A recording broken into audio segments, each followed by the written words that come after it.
को कंटिन्यू करते हुए आज हम पढ़ेंगे अंतराल पर आधारित प्रश्न। सबसे पहले अंतराल के अंतर से पूछ सकता है दिनों का अंतराल, माह का अंतराल और वर्षों का अंतराल। पिछले 2-4-5 सालों के क्वेश्चन पेपर पर हम एनालिसिस करें तो या तो सवाल पूछा जाएगा दिनों के अंतराल से या महीने के अंतराल से। पढ़ेंगे हम तीनों ही। सबसे पहले दिनों का अंतराल। तो दिनों का जो अंतराल है हर बार की पुनरावृत्ति सदैव होती है किसमें? अभी हमने पिछले वीडियो में देखा था 7 के मल्टीपल में। 7 के मल्टीपल का कॉन्सेप्ट वापस देखते हैं। अगर कोई बार पहली तारीख को है तो अगला जो बार आएगा सेम बार, मान लो पहली तारीख को रविवार है तो अगला बार आएगा 7 दिन बाद, तो पहली तारीख के बाद 7 जोड़ते ही 8, 8 और 7 15, 15 और 7 22। बेसिकली देखें 1 और 8 का अंतर है 7 का, 1 और 15 का अंतर है 14 का, 1 और 22 का अंतर है 21 का। 7, 14 और 21 तीनों ही किसके मल्टीपल है? 7 के। तो प्रत्येक बार की पुनरावृत्ति होती है 7 से। अब इसी से दिन का भी पढ़ेंगे, माह का भी पढ़ेंगे और वर्षों का भी पढ़ेंगे। तो दिनों के अंतराल के क्वेश्चन देखते हैं कि 15 जुलाई को माना रविवार हो तो 15 जुलाई से आपसे कह देगा 27 जुलाई को क्या बार रहा होगा। तो एक तो तरीका है कि मुझे पता है कि हर बार रिपीट होता है 7 दिन में, तो 15 और 7 मैंने जोड़ा तो 22, 22 में फिर मैंने 7 जोड़ा तो मुझे पता चला 29 तारीख। तो अगर 15 को भी रविवार है तो 22 को भी रविवार आएगा और 29 को भी रविवार आएगा। अब मुझे निकालनी है तारीख 27 की। 29 को अगर रविवार है तो 27 पीछे है, तो 2 दिन अगर मैं पीछे चले जाऊं तो यहाँ रहेगा शुक्रवार। हमें करना इस प्रकार से नहीं, करेंगे कैसे? सीधा सा है कि 15 और 27 का मैंने डिफरेंस देखा तो वो डिफरेंस आ गया 12 का। 12 का डिफरेंस जो आया तो इसमें हम डिवाइड करें, इसको डिवाइड करेंगे 7 से। इसे 7 से क्यों डिवाइड किया जाता है? तो हमने देखा कि जो हर बार की पुनरावृत्ति वो होती है 7 के मल्टीपल में, तो 7 का भाग लगाते ही 7 का भाग गया एक बार, तो 7 एकम 7 और शेषफल 5। अब ये जो शेषफल है, ये जो रिमाइंडर है और यहाँ से जो भागफल है, ये दोनों किसकी व्याख्या करते हैं? भागफल व्याख्या करता है कि ये एक बताता है कि 15 और 27 के बीच में जो रविवार है वो आया एक बार, और अभी अभी देखा आपने कौन सी तारीख को आया? 22वीं तारीख को। और जो बच गया 5 शेषफल, 5 शेषफल वो है कि 22 तारीख आने के बाद भी कितने दिन बचे हैं? 5 दिन। तो 22 और 5 कितना? 27। अब मुझे पता चला कि 5 जो है वो है शेषफल, तो 5 शेषफल जो है, तो शेषफल को या तो जोड़ेंगे या फिर करेंगे हम घटाएंगे। कहीं भी अगर हम आगे की ओर बढ़ते हैं तो आगे बढ़ने पर सदैव शेषफल को करते हैं प्लस, और पीछे की तरफ हटते हैं तो सदैव शेषफल को करते हैं माइनस। तो 15 से 27 की तरफ मैं बढ़ रहा हूं तो आगे जा रहा हूं, और आगे जाने पर तो इसी रविवार में मैं 5 को जोड़ूंगा तो रविवार में वापस 5 को जोड़ने पर आएगा शुक्रवार। इस तरीके के इजी से सवाल पूछ सकते हैं वो दिनों के अंतराल से। नेक्स्ट क्वेश्चन देखते हैं। जैसे आपसे मैंने कहा कि 24 जनवरी को रविवार है तो 7 मार्च को क्या होगा? तो 24 जनवरी को रविवार है तो 7 मार्च को क्या होगा? तो मुझे पता चला 24 जनवरी और 7 मार्च का डिफरेंस याद करना है। तो जनवरी जो है वो 31 दिन की, 31 में से 24 तो जा चुके, आगे आने वाले कितने दिन है? 7 दिन। तो जनवरी के दिन हो गए 7। अब बात है फरवरी। अब फरवरी में दिक्कत क्या रहेगी? जब तक वर्ष का उल्लेख ना हो तो हम डिसाइड नहीं कर सकते 28 दिन की या 29 की। तो इस प्रकार के प्रश्न जिनमें फरवरी दिक्कत करेगी तो उसका जवाब रहेगा CND अर्थात निर्धारित नहीं कर सकते। ध्यान रखिएगा फरवरी डिसाइड होती है उसके वर्ष से कि या तो वह वर्ष साधारण है या वह वर्ष लीप वर्ष है। अब कुछ सवालों में हो सकता है कि आपका रिमाइंडर या शेषफल कुछ भी ना बचे, यानी भाग पूरा चला जाए और रिमाइंडर बन जाए 0। तो कुछ नहीं करना, ना कुछ जोड़ना ना कुछ घटाना, जो बार आपको ऊपर दिया गया वही बार वापस से क्या हो जाएगा? रिपीट। क्योंकि या तो मल्टीपल होगा 7 का, या मैं कहूं किन्हीं भी 2 तारीखों के बीच में कितने भी सप्ताह, सप्ताह का मतलब वापस से मैं बात करूं इसी से जोड़कर देखो 7 का मल्टीपल, कितने भी सप्ताह का अंतर हो तो उनके बार कैसे रहते हैं? समान। आई होप दिनों के सवाल आपसे हो जाएंगे। अब हम बात करेंगे महीनों की। महीनों में भी ज्यादा डिफरेंस नहीं है, सेम चीज है, जो दिनों से है वही महीनों से। महीनों में अगर हम टाइम पीरियड बढ़ा दें, जैसे कि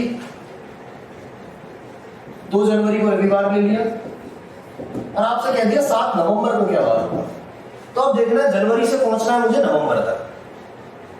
अब जनवरी से नवंबर पर पहुंचना है तो वापस से बीच में पड़ेगी फरवरी। तो ऐसे सवालों का भी जवाब क्या देंगे? निर्धारित नहीं कर सकते।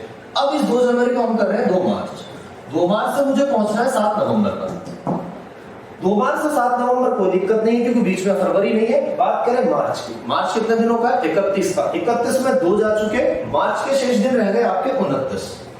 मार्च के बाद अप्रैल, अप्रैल का महीना है 30 दिन का, अप्रैल के बाद मई 31 का, मई के बाद जून वापस से 30 का, जुलाई 31, अगस्त 31, अगस्त के बाद सितंबर 30, सितंबर के बाद अक्टूबर 31 और नवंबर को आपको पूरा नहीं लेना क्योंकि दिन लिखे हुए कितने 7। इन सब का एडिशन कर आप भाग लगाएंगे वापस किसका 7 का। एक तो ये तरीका है। इतनी बड़ी कैलकुलेशन करने के बजाय हमें तो कुल मिलाकर मतलब है किससे, केवल और केवल शेषफल से। शेषफल से जब हमें मतलब है तो उसका मतलब क्या, इन्हें हम ऐड करें तो आप ऐड करिए मेरे साथ साथ। इनका एडिशन आएगा आपका यहां से 250, तो 250 में मैंने भाग लगाया 7 का, 7 या 21, यहां से शेषफल 7 पंजे 35, तो शेषफल बचा कितना 5।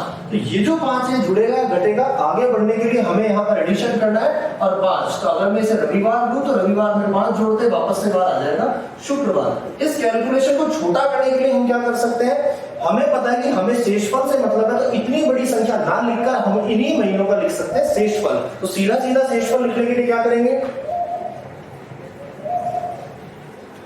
अगर कोई माह 31 दिन का है तो 7 चौक 28, शेषफल आ गया 3, वापस से 7 चौक 28, शेषफल यहां से 2, 7 चौक 28 और 29, शेषफल 1 और 7 चौक 28 पूरा भाग जाने की वजह से शेषफल आ गया 0। तो इसी कैलकुलेशन को अगर मैं सीधा सीधा देखूं तो 31 के महीनों की जगह मैं यहां लिख सकता हूं 3, 30 की जगह 2, 29 की जगह 1 और 28 की जगह 0। 29 की जगह मैं लिख सकता हूं शेषफल 1, यहां से 2, 3, 2, 3, 3, 2, 3 और 7, 7 में 7 का पूरा भाग गया तो शेषफल यहां से आ गया 0। अब देखेंगे 0 और 3 3, 2 5, 5 और 3 8, 8 और 3 11, 11 और 2 13, 13 और 3 16, 17, 18 और ये 19, 19 शेषफल में आपने भाग लगाया सीधा सीधा 7 का, 7 दूनी 14 और शेषफल 5। जो शेषफल आपको इस छोटी कैलकुलेशन से मिला सेम बड़ी से मिला, आप इस तरीके से छोटा कर सकते हैं। कई लोगों को दिक्कत रहती है 5 आ जाए तो 5 का शेषफल क्या है, 5 का शेषफल 5 ही रहेगा क्योंकि 7 में भाग नहीं जाता, तो यही 5 वापस से आ जाएगा आपका रिमाइंडर। नोट डाउन कीजिए इनको। इसी प्रकार से महीनों में थोड़ा और कम छोटा बदलाव कर सकता है। अगर हम पीछे जाएंगे तो माइनस, आगे बढ़ेंगे तो प्लस। लिखिए अब हम प्रश्न देखेंगे वर्षों के अंतराल से। वर्षों के अंतराल अर्थात डिफरेंस जो हो सकता है डेट्स का जो आपको दे वो कुछ ज्यादा टाइम पीरियड के लिए हो सकता है। वर्षों से देखें हम, जैसे कि आपको दे दिया 2 मार्च सन 2005 को रविवार मान लिया। आपसे सवाल पूछ सकता है कि वो 2 मार्च सन 2016 को क्या वार होगा, तो 2 मार्च 2005 से आपको 2 मार्च 2016 की तरफ बढ़ना है। तो 2005 से अब 2016 की मैं बात करूं, क्या डेट समान, बिल्कुल डेट समान। डेट समान है तो हमें पता है कि 5 से 16 की तरफ, अगर मैं 2005 से 6 की तरफ जाऊंगा तो हम कॉन्सेप्ट पिछले वीडियो में पढ़ चुके हैं कि किसी भी साधारण वर्ष में बदलाव हो तो यहाँ प्लस कितना होगा 1 या फिर 2, साधारण वर्ष के लिए 1 और लीप वर्ष के लिए 2। तो यहाँ मैं कैलकुलेट करता हूँ 2005 से 6 की तरफ बढ़ा तो 1, 7 की तरफ 1। अब बात है 2008 में 1 जुड़ेगा 2। खासियत यह है कि यहाँ लिखी है 2 मार्च अर्थात यहाँ पर उसने फरवरी को अपने में ले लिया तो यहाँ पर प्लस हुआ होगा 2। 9 में 1, 10 में 1, यहाँ 11 में वापस से 1, 12 में 2, 13 में 1, 14 में 1 और उसी प्रकार 15 में भी 1 और 16 में भी 1। सॉरी 16 में यहाँ आ गया 2, क्योंकि 16 में 2 किस लिए, क्योंकि यहाँ लिखी है 2 मार्च, इसने वापस से फरवरी को कैलकुलेट कर लिया। तो आपने देखा 1 और 1 2, 4, 5, 6, 7, 8, 9, 10, 11, 12, 13 और 14। तो ये डिफरेंस आ गया आपका 14 का। 14 में भाग लगाया 7 का, 7 दूनी 14, शेषफल 0 अर्थात ना कुछ जुड़ना ना कुछ घटना। तो यही रविवार का वापस से क्या आ गया रविवार।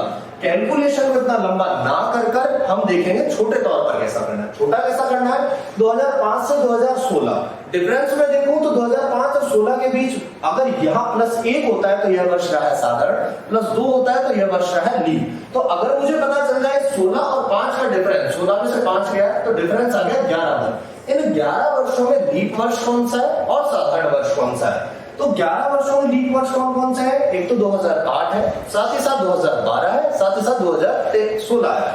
तो यहाँ पर लीप वर्षों की संख्या है 3, तो 11 में से 3 लीप वर्ष तो बचे कितने 8। अब लीप वर्ष जब भी आता है तो एडिशन होता है कितने का 2 का, तो 3 लीप वर्ष है तो ऐड होगा 3 दूनी 6 और साधारण वर्ष का 1 के हिसाब से 8 8 एकम 8, तो 8 और 6 यहां से एडिशन किया तो 14, वही 14 पहले प्राप्त हुआ था, वही 14 आपको यहां से प्राप्त हुआ है। गलती ये नहीं करनी। कुछ छात्र क्या करते हैं 2005 से 2016 के बीच लीप वर्ष निकालने के लिए क्या करेंगे 2005 और 16 का डिफरेंस देखेंगे 11 का और सीधा सीधा भाग लगाएंगे 4 का। 4 का भाग लगाया तो 3 बार गया, सॉरी 2 बार गया, 4 दूनी 8, तो उनके हिसाब से तो 2 लीप वर्ष हुए, परंतु यहाँ लीप वर्षों की संख्या कितनी है 3। तो ऐसी गलती ना करें, डायरेक्ट भाग नहीं लगाना, आपको कैलकुलेट करके देखना है कि 5 और 16 के बीच लीप वर्ष है कौन कौन से। नोट कीजिए इसे। नेक्स्ट क्वेश्चन देखते हैं।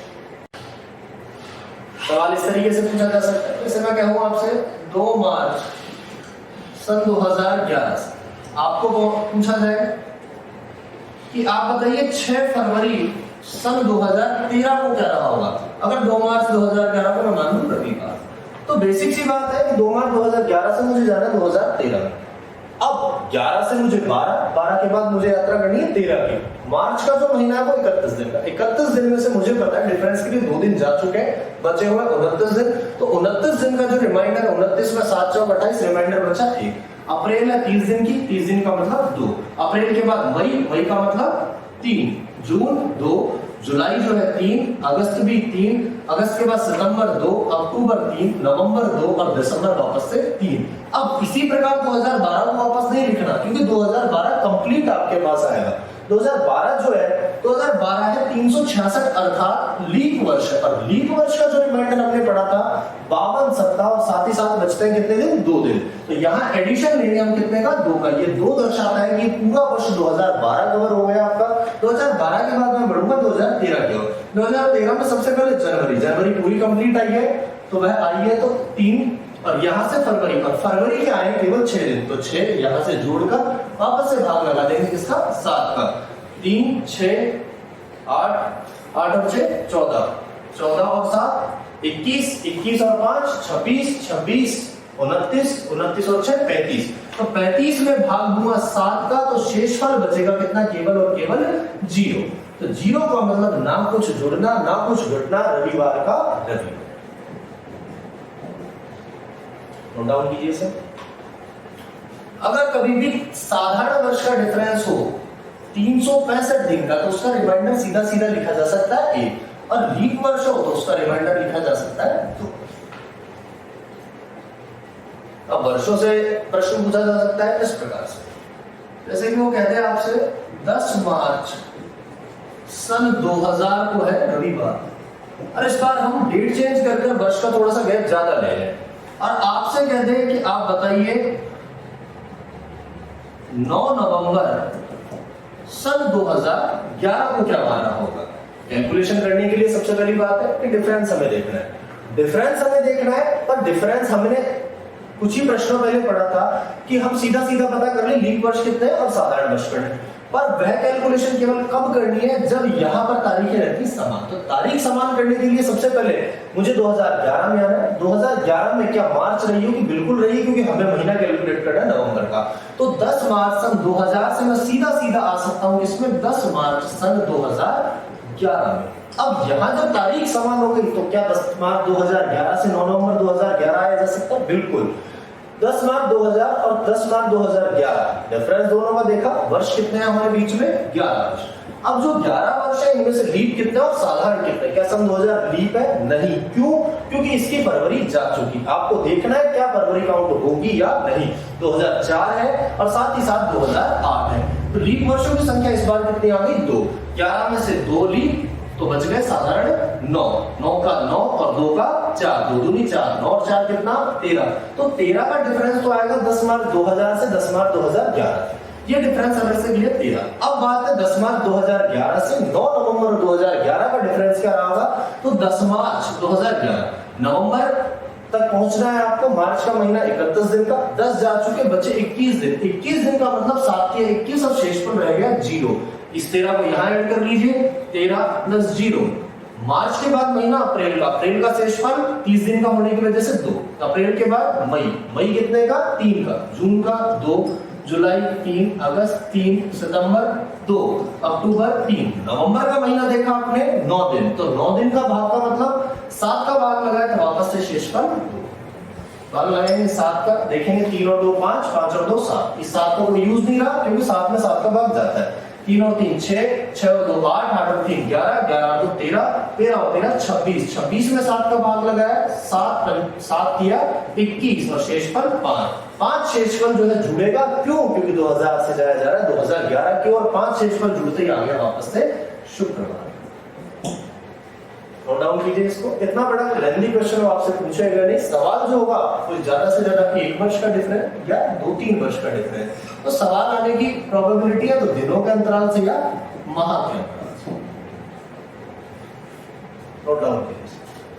आगे कंटिन्यू करते हुए इंटरवल बेसिस क्वेश्चन देखेंगे, अंतराल पर आधारित प्रश्न। अब यह अंतराल दिनों से संबंधित हो सकता है, महीने से संबंधित हो सकता है तथा साथ ही साथ साल से संबंधित हो सकता है। फर्स्ट टाइप में देखेंगे दिनों से संबंधित प्रश्न।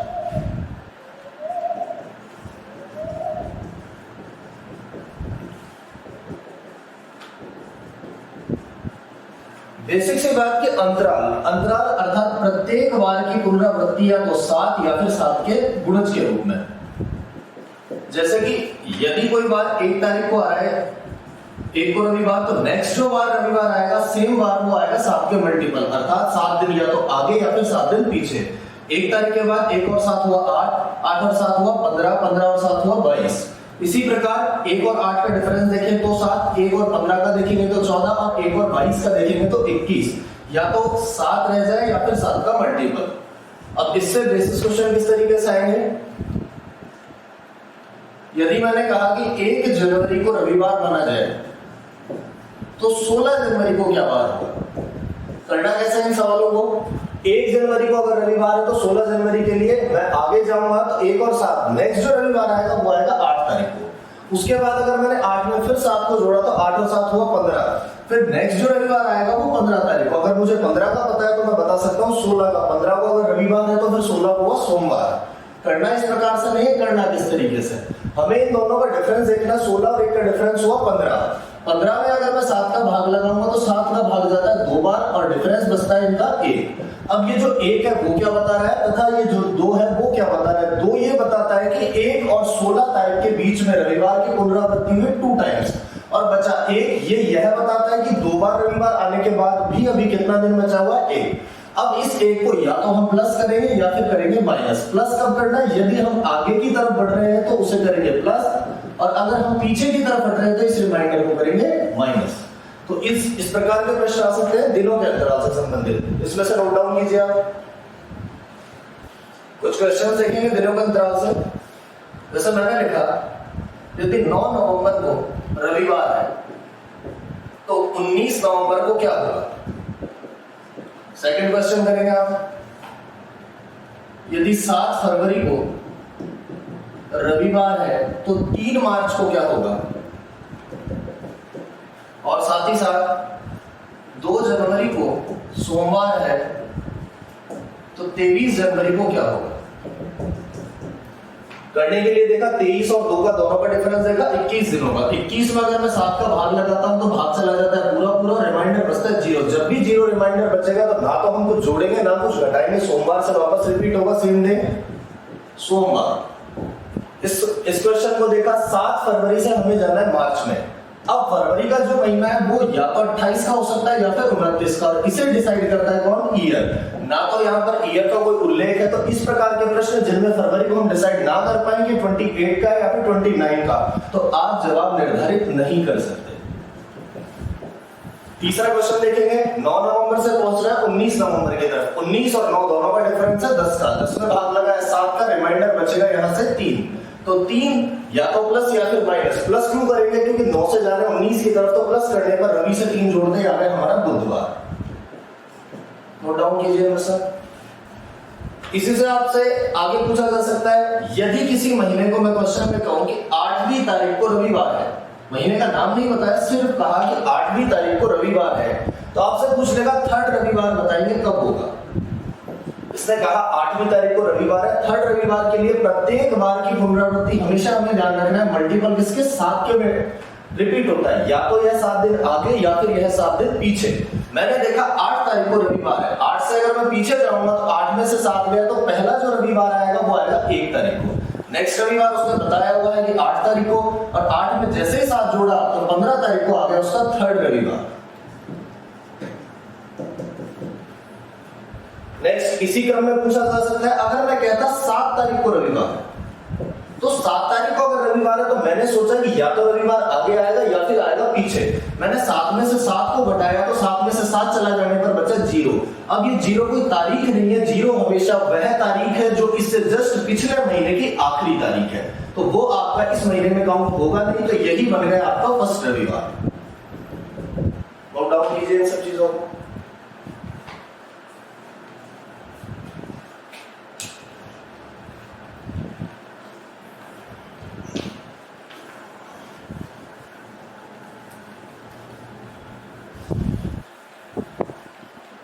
इसी से रिलेटेड अब पूछा जा सकता है, मैंने कहा कि किसी महीने की 8वीं तारीख को रविवार है, 8वीं तारीख को उसने कह दिया रविवार। उसने कहा इसी महीने में कितने रविवार आएंगे, तो हमसे काउंटिंग पूछ रहा है रविवार कितने रिपीट होंगे।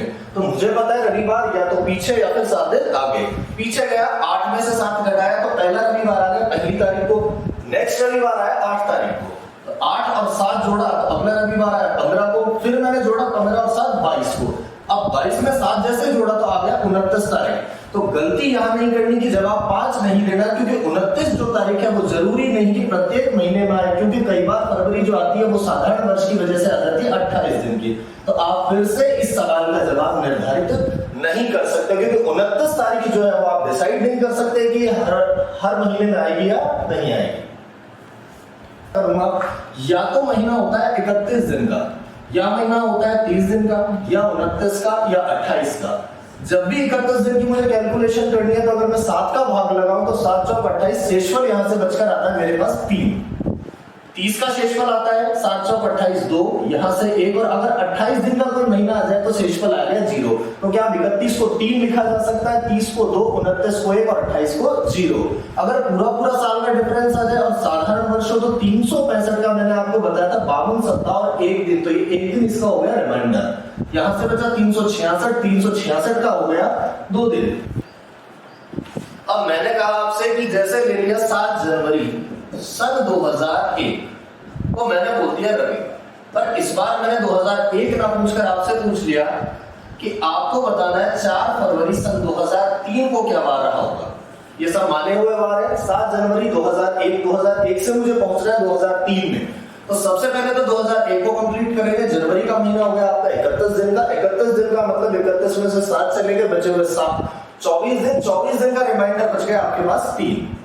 जनवरी के बाद आई फरवरी का पता चलेगा 2001 से कि वो रही होगी 28 दिन का, और 28 का रिमाइंडर बचता है हमारे पास 0। इसके बाद मार्च 31 की तो 3, अप्रैल 2, मई 3, मई के बाद जून 2, फिर जुलाई, अगस्त, सितंबर, अक्टूबर, नवंबर और दिसंबर। यहां हमने कंप्लीट कर लिया सन 2001 को, बात है सन 2002। अब पूरा 2002 को लिखने की वजह मुझे पता है 2002 जो है वह साधारण वर्ष, और साधारण वर्ष का मतलब 365 दिन। 365 दिन का रिमाइंडर बचता है मेरे पास 1। यहां से मैंने 1 को जोड़ा, फिर बच गए मेरे पास 2002 को कंप्लीट कर हम पहुंचे 2003 पर। 2003 में पहला महीना था जनवरी मतलब 31 दिन का रिमाइंडर है हमारे पास 3। और यहाँ फरवरी के केवल लिखे हुए हैं 4 दिन, तो यहाँ से 4 का 4 और जोड़कर सभी में भाग लगाते हैं हम, यहाँ से फिर से 7 का 3 6 8 11 2 13 3 16 और 5 21।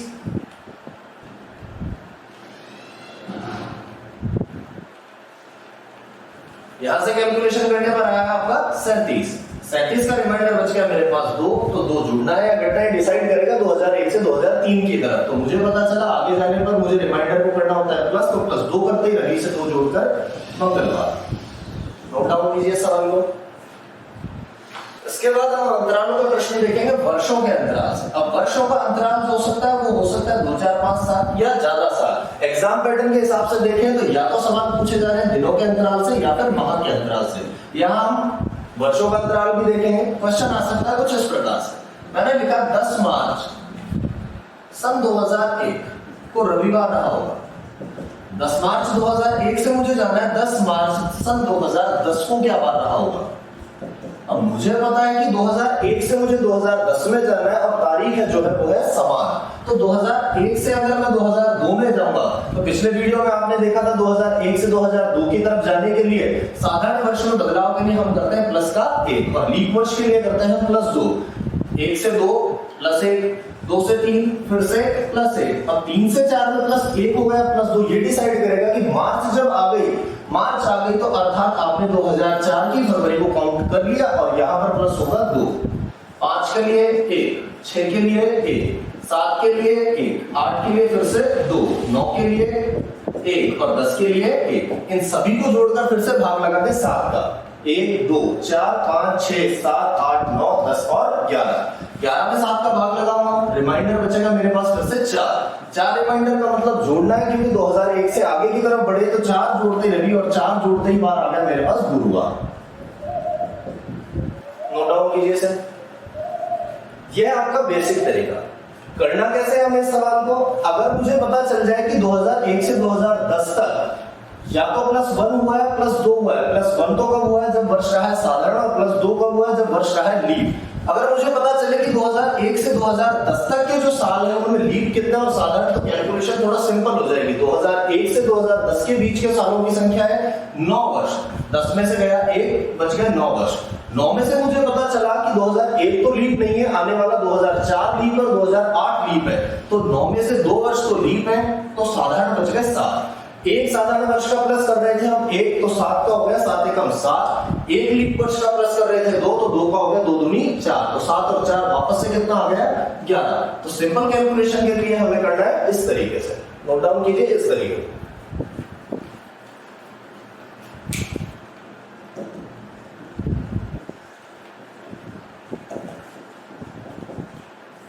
इस सवाल को मैं देखना चाहूं 2003 और 2013, तारीख समान, 13 में से 3 गया, वर्ष मुझे पता चले 10।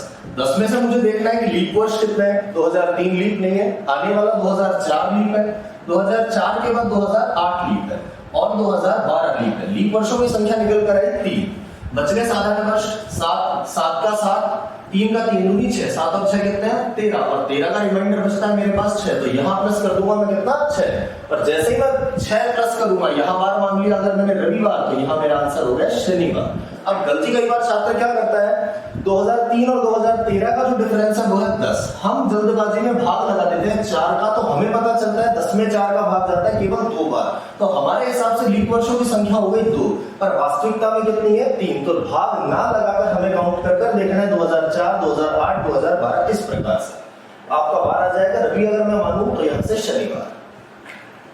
अब इसी में आगे मैं क्वेश्चन में बदलाव कर दूं कि 10 अप्रैल सन 2000, यहां कर लिया हमने सन 2000। 10 अप्रैल सन 2000 से हमें जाना है 5 मई सन 2013। इस बार वर्षों में भी बदलाव और साथ ही साथ हमने बदलाव कर लिया तारीखों में भी।